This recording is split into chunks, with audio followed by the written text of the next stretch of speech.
Hello and welcome back. Thank you for joining me today. I really enjoyed listening to General Conference of the Church of Jesus Christ of Latter-day Saints this weekend, and how blessed we are to have a prophet of the Lord and apostles today who guide us just as Peter, Paul, and the other apostles led the early saints 2,000 years ago.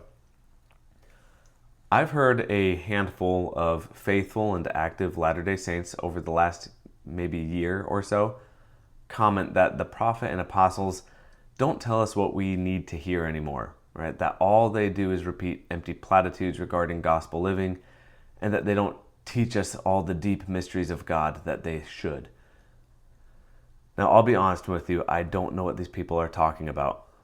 The prophet and apostles have been speaking to us in words of great plainness, so plain that perhaps we can overlook their significance.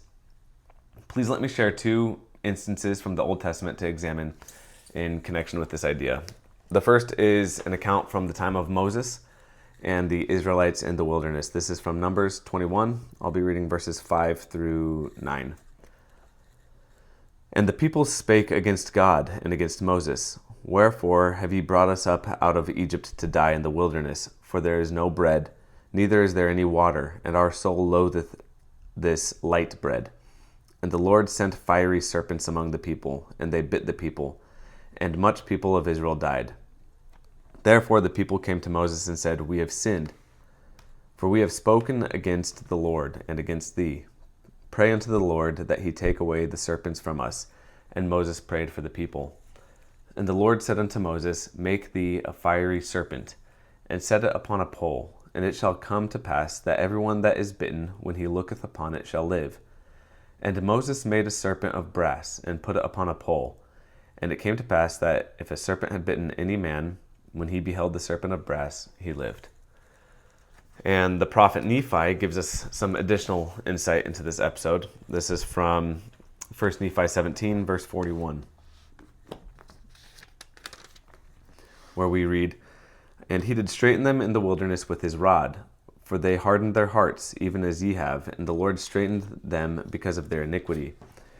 He sent fiery flying serpents among them, and after they were bitten, he prepared a way that they might be healed. And the labor which they had to perform was to look. And because of the simpleness of the way, or the easiness of it, there were many who perished. All right, so I'll now turn to the second biblical illustration for today. This is from the account of the Syrian general Naaman. Naaman had contracted leprosy and had heard of the prophet Elisha and his ability to heal. So Naaman comes to Elisha to be healed of his leprosy. So this is from 2 Kings chapter 5, starting on verse 9. So Naaman came with his horses and with his chariot, and stood at the door of the house of Elisha. And Elisha sent a messenger unto him, saying, Go and wash in Jordan 7 times, and thy flesh shall come again to thee, and thou shalt be clean. But Naaman was wroth, and went away, and said, Behold, I thought he will surely come out to me, and stand, and call on the name of the Lord his God, and strike his hand over the place, and recover the leper. Are not Abana and Pharpar, rivers of Damascus, better than all the waters of Israel? May I not wash in them and be clean? So he turned and went away in a rage. And his servants came near, and spake unto him, and said, My father, if the prophet had bid thee do some great thing, wouldest thou not have done it? How much rather then when he saith to thee, Wash and be clean? Then went he down and dipped himself 7 times in Jordan, according to the saying of the man of God, and his flesh came again like unto the flesh of a little child, and he was clean. So my friends, let us learn from the Israelites and from Naaman that the Lord does not hide what we need to hear in great complexity. Rather, he delivers his message to us in words of great plainness. In October of 2023, the prophet of the Lord, President Russell M. Nelson, counseled us to think celestial. This is not just a superficial slogan to print on a magnet and throw on the refrigerator.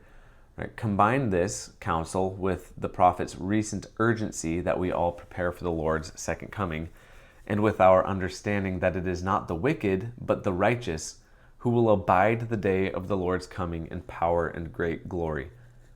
Clearly, the prophet is teaching us to become those people who are ready to receive the Lord. And in April of 2023, the prophet delivered a talk which left a great impression on me. His talk was titled, Peacemakers Needed, wherein he plainly instructed us to avoid anger and contention, but instead show Christ-like love. When the prophet speaks, I listen. When the prophet repeats himself, I listen all the more. Today, President Nelson reiterated the need to be peacemakers. The Lord is speaking to us plainly through his servant, the prophet. Be peacemakers.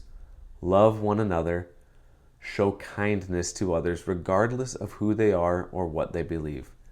This is the Lord's way, and it is his expectation for his followers, and he has communicated this expectation to us in words of great plainness. May we all follow the Savior's example and love one another even as he loves us. Thanks for listening.